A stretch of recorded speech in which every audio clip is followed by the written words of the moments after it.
Welcome to the Colonel's Softball Express.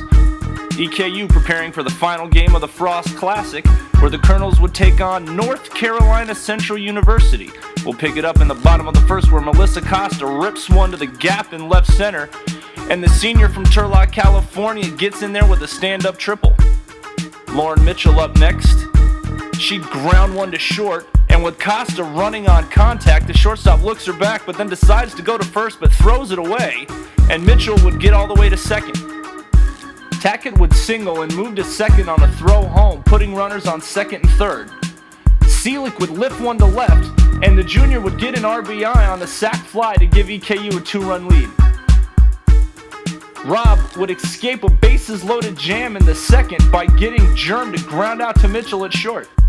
Shannon McQueen up in the bottom of the second, sees one she likes, and bye-bye!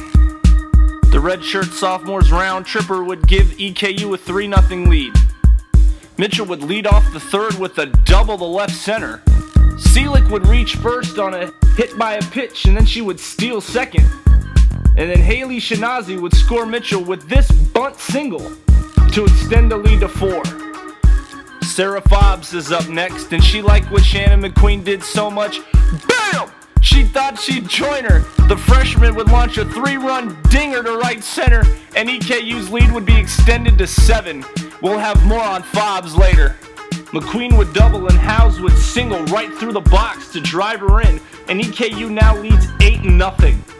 Cheyenne Pounds draws a leadoff walk in the fourth, and Christina Seelig would get another RBI as she gaps one to left center to drive in Pounds. 9-0 EKU. Pittenbarger would strike out Diaz to end the game and the Frost Classic for the Colonels. And for the EKU faithful that made the trip to Chattanooga, they were treated to a 4-1 record, and the Colonels are off to a 7-2 start on the season. It's their best start in 10 years, where in 2003 they started the campaign winning 10 of their first 12. And because of her performance in the Frost Classic, freshman Sarah Fobbs was named co-OVC Player of the Week. What would the Lakewood, California native do? She'd only go 4 for 8 with 2 home runs, a double, and 8 RBIs. She'd post an amazing 1.357 slugging percentage. She'd help the Colonels outscore their opponent 49-23. And the Colonels look to remain hot as they travel to Clearwater, Florida for the Under Armour Classic hosted by the University of South Florida. This has been David Miller with your Softball Express.